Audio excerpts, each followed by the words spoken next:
Hey guys, it's Alex, and today I'm here with a book review for You Were Here by Gian Sardar.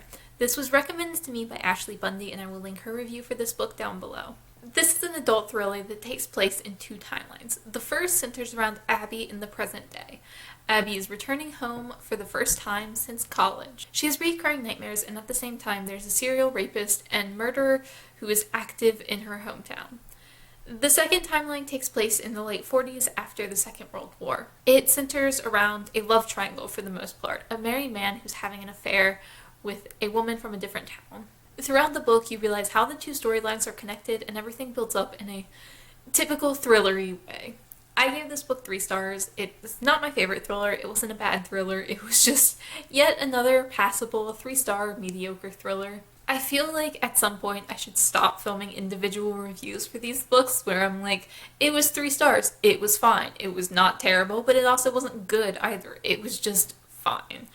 But that's not today, sometime in the future perhaps, but today we're going to discuss this book and why I found it rather mediocre. I will say most of my specific thoughts are negative, but on the whole, this book wasn't bad. It flowed easily enough that I found myself getting through it very quickly. It only took me about a day and a half to read, and that's always a good sign in a thriller, but that also happens with bad thrillers sometimes too.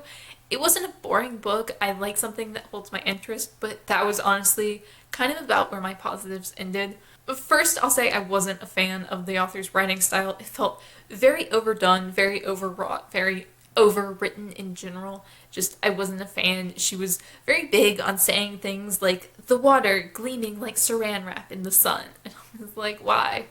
Why would you phrase it like that? I don't like that description. I didn't like many of her descriptions in this book. It felt very melodramatic and very like she was trying so hard, and I could see how hard she was trying, and that's not something I enjoy in a book. And then the characters were constantly saying things like, grief is a tarnish that only gets darker, and normal people don't talk like that. That's not a thing that like normal people say.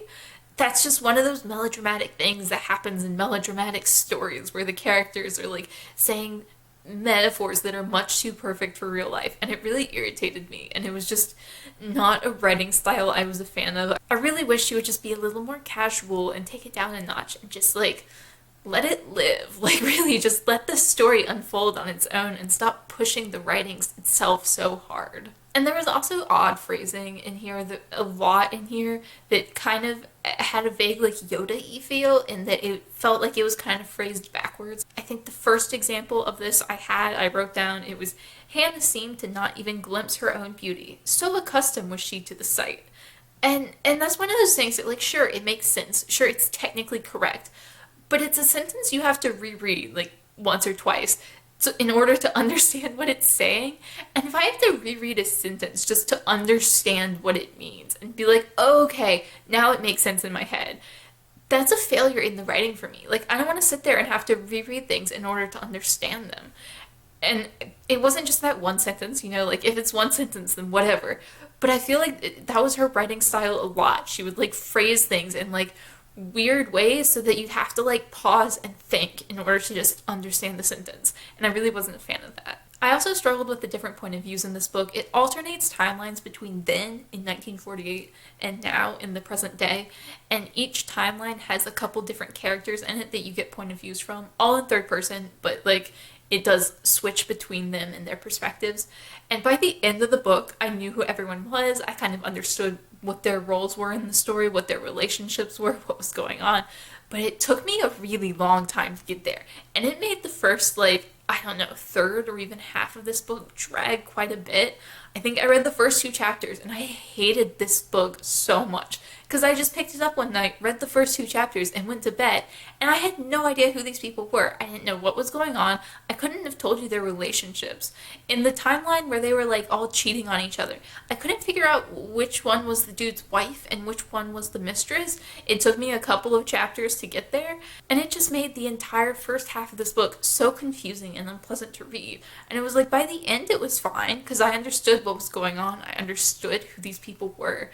But it didn't work in the first half of the book, and if the first half of the book is convoluted and confusing, it's not going to get a good rating, and that is also kind of a failure for me. It does get better, but waiting so long for a book to get better kind of just sucks. One thing I also really disliked about this book, which was a little bit strange to me because it's not something that usually bothers me, but it was the focus on cheating. In both timelines, both the 1948 timeline and the present day timeline, there was a heavy focus on cheating. Like, it was the main plot of the story. Like, either it was the main thriller part of the story or it was just like the main plot. They both focused on cheating. And both times it was done in this kind of way where it felt like the story was trying to justify it a little bit. Like, the author was going like, poke, poke, nudge, nudge.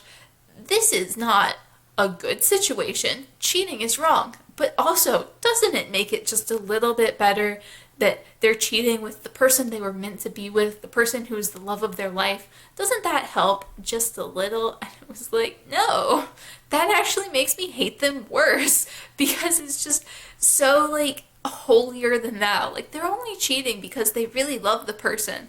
That makes it better. Like, no, it really doesn't. Like, that just makes me hate them more. I really hate that. I hate when books try to justify the cheating. I think it's interesting when it's just explored. Like, if characters just cheat on each other, I'm fine with that.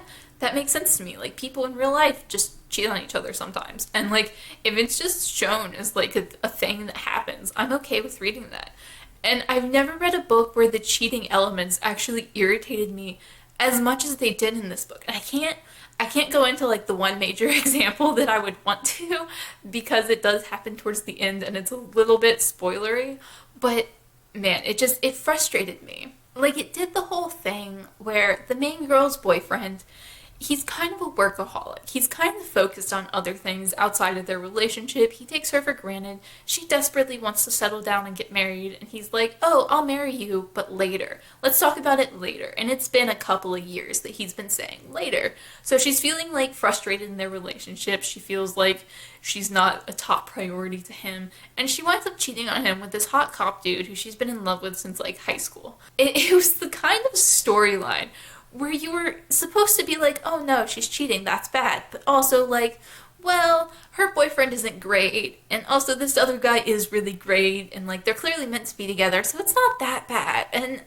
to me, that just makes it worse. Like, yo, just dump him. Like, you can dump him. Like, I get that he's being a jerk. Like, okay, I understand that. Go dump him and have sex with the cute cop. Like, fine. I have no problems with that. But I didn't understand why it went on for as long as it did. Like, she went back to her hometown alone. He stayed in the city doing whatever it was he was doing in the city with his work. And she wound up cheating on him for like a good half, 2/3 of this book. And I was like, just dump him. Like, you don't want to be with him, just dump him. And she didn't. And like, the cheating plotline in the 1948 was almost as bad as that one. Not quite, but like, it was pretty close. And I've just never read a story about cheating that really frustrated me so much in the way cheating was treated. And I hear people complain about cheating in books a lot, and I never really like, not that I never understood it, I did, but it's never something that's bothered me that much. But like, after reading this, I totally get it. Like, man, that was probably my least favorite element of this book, was just how it was dealt with and how it was treated and how poorly it was treated. And then my last major point is the climax. The climax was the most anticlimactic thing I've ever read. Like, for starters, it was predictable, yes, but like, that's fine, you know? Like, I don't mind when thrillers are predictable so much, because it was a fine ending. But then I kept waiting for something else to happen, because I was like, okay, that's like half the ending. What's the other half? And it was like, there never was an other half. It just kind of ended with a shrug, is the best way that I can describe it. It was just so boring. Like, they got to the end and the main character was like, okay, let's go on with our lives now. And I don't want to say exactly what the ending was. I can just say it was kind of like that. But I don't know, I kept waiting for something to happen and then nothing did. And I've never read a thriller with such a boring ending before, where they were just like, okay, that's over now. And it's like, is it over? Like, really? Like, this is what's happening here? And I really wasn't a fan of that. The only other small note I had was just the supernatural elements of this.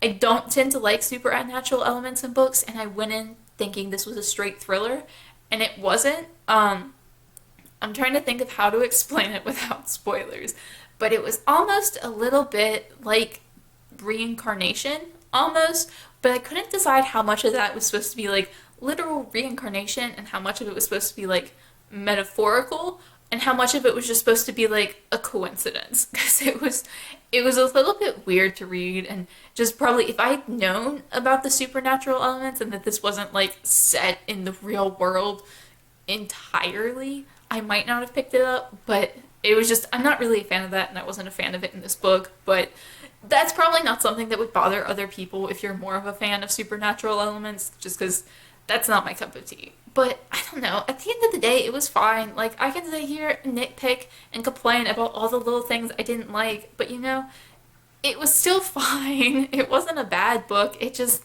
wasn't a particularly good one either, so I don't know. Thus ends my boring review of this kind of boring 3-star thriller that I didn't have that many thoughts about. So let me know down below if you've read You Were Here and what you thought of it if you have. And as always, thank you so much for watching, and I will see y'all again soon.